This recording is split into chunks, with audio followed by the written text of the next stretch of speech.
वफाकी वज़ीर दाखिला राणा सनाउल्ला ने आख्या कि महंगाई इमरान खान सरकार की IMF नाल कीते हुए मुआहदे के नतीजे में हुई है, ये साडा कोई कसूर नहीं।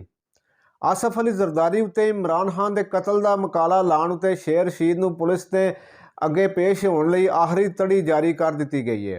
पुलिस मुताबक शेर रशीद नूं आपपारा पुलिस ने 2 बारी तलब किया सी ते दोवें वारी शेर रशीद पेश नहीं होए, जिहदे उत्ते पुलिस ने उन्हां नूं बुधवार नूं पेश होने की हिदायत जारी कर दी।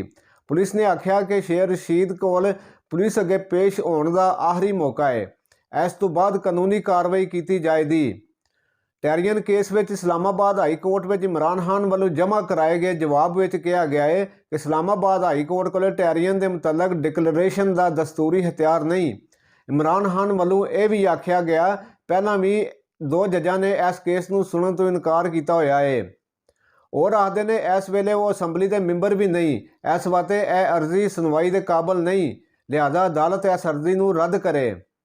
गवर्नर पंजाब ने चोण की तारीख देने तो किया चिट्टा इनकार। गवर्नर पंजाब बलीगुर रहमान ने पंजाब असैम्बली चोणों उत्ते सैकटरी चोण कमीशन सूबाई स्पीकर सूबाई असैम्बली साबका वजीर आला पंजाब उस्मान बुज़दार नूं चिट्ठियां लिखियां, जिहदे विच आख्या कि चोणों की तारीख देने तो पहला सारियां धुरियां नाल सलाह मशवरा जरूरी है। पाकिस्तान रेलवे ने भाड़े में वाधा कर दिता। डीजल के मुल में वाधे तो बाद ग्रीन लाइन नूं छड्ड के दूजियां सारियां गड्डियां दे भाड़े में 8% वाधे का फैसला कर लिया तो फैसला फौरी तौर पर नाफज कर दिता। तोहीन बेअदबी वाला मवाद ना हटाने उत्ते विकीपीडिया की मुल्क में 48 घंटिया लई PTI ने डी ग्रेड कर दी। PTI ने खबरदार किया कि जे अमल ना किया गया तो मुल्क में विकीपीडिया नूं ब्लॉक कर दिता जाएगा।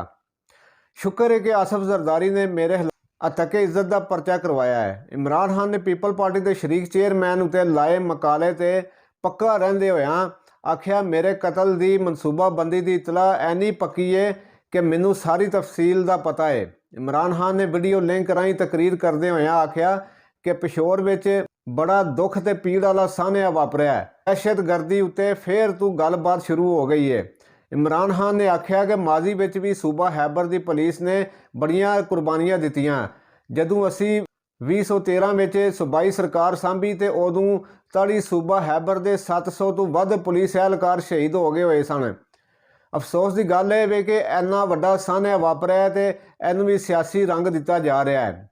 उधर इस्लामाबाद हाई कोर्ट वालों नाजायज़ चंदा लैण के केस में चोण कमीशन के फैसले खिलाफ PTI की अर्जी ते राखी रखा होया फैसला भलके सुनाया जाएगा। गुजरांवाला में 10 सालों के बाल ने गैरत के नाम उत्ते अपनी मां नूं गोली मार के कतल कर दिता।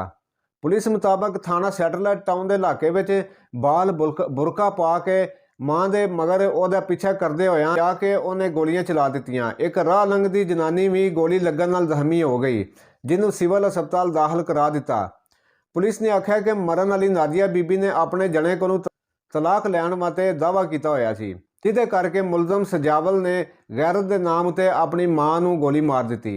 पुलिस ने मुलजम नूं गिरफ्तार करके हथियार बरामद कर लिया ते मुलजम कोलों होर पुछ पड़ताल जारी है।